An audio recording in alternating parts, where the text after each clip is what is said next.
नमस्कार, मी मेघराज पवार. माझ्या knowledge for you या यूट्यूब चॅनलवर आपलं स्वागत आहे. माझे व्हिडिओ जर तुम्हाला आवडले तर लाईक करा, त्यानंतर माझ्या चॅनलला सबस्क्राईब करा. आज आपण ॲडोब फोटोशॉपच्या मदतीनं मोबाईलमध्ये काढलेला फोटो, त्या फोटोपासून पासपोर्ट साईजचा फोटो कसा तयार करायचा याविषयी माहिती घेणार आहोत आणि तयार केलेल्या फोटोची प्रिंट कशी द्यायची याविषयी सविस्तर माहिती पाहणार आहोत. या स्क्रीनच्या डाव्या बाजूला काही टूल्स दिसत आहेत, त्यापैकी क्रॉप टूल याचं सिलेक्शन करायचं आहे. सिलेक्शन केल्यानंतर या ठिकाणी विड्थ 1.5 आणि हाईट टाकायची आहे 2 आणि रेझोल्युशन ठेवायचं 300. त्यानंतर फाईलमध्ये जायचं आहे या ठिकाणी आणि ज्या लोकेशनला आपला फोटो असेल त्या फोटोची आपल्याला निवड करायची आहे. यानंतर तो फोटो आपल्याला या सॉफ्टवेअरमध्ये ओपन करायचा आहे. अशा पद्धतीनं मोबाईलमध्ये काढलेला फोटो या ठिकाणी ओपन झालेला आहे. या फोटोला क्रॉप करून घ्यायचं आहे.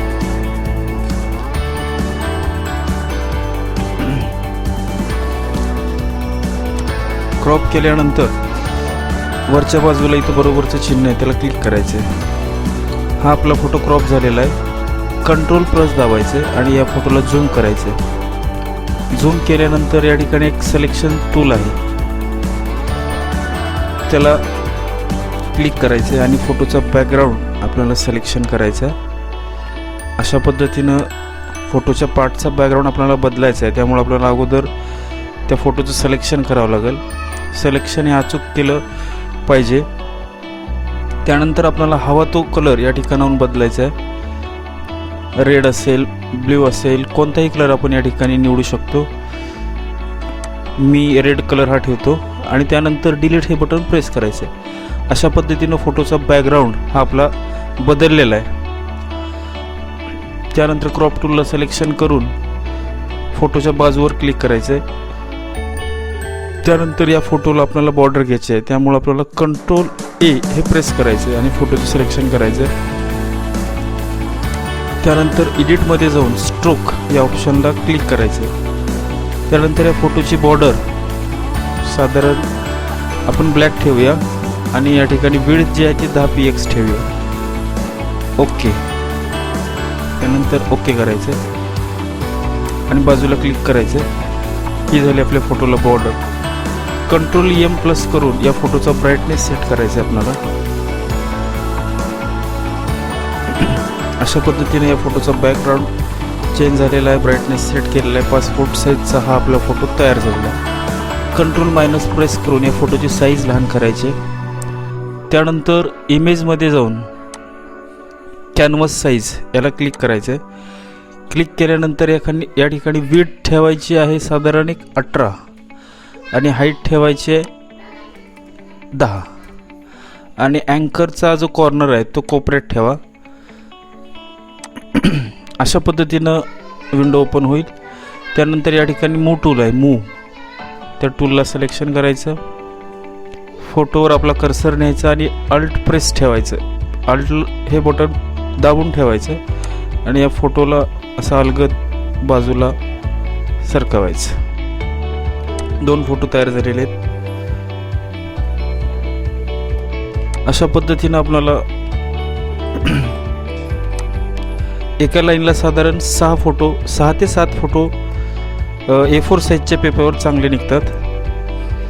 शक्यतो 6 फोटो आपण तयार करूया एका लाईनला. त्यानंतर कंट्रोल प्रेस करून ह्या सगळ्या लेअर सिलेक्शन करायचे आपल्याला,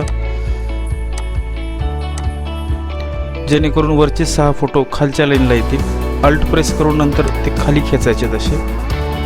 अशा पद्धतीनं आपले पासपोर्ट साईजचे 12 फोटो तयार झालेले आहेत. यामध्ये आपण अल्ट प्रेस करून परत खाली 12चे 18 परत 24 फोटो तयार करू शकतो. त्यानंतर कंट्रोल P दाबून प्रिंटचं ऑप्शन द्यायचं. या ठिकाणी सुरुवातीला पेज सेटअप करायचे आपल्याला.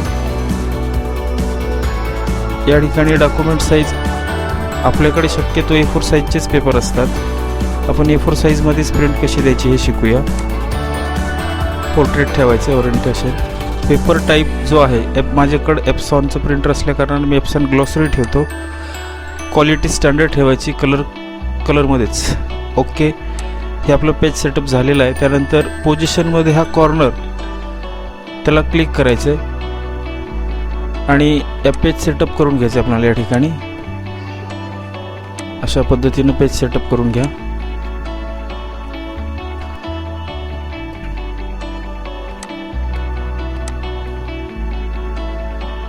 ओके, हे झालं आपलं पेज सेटअप. आणखी थोडंसं लहान झालेलं आहे, थोडंसं मोठं करूया.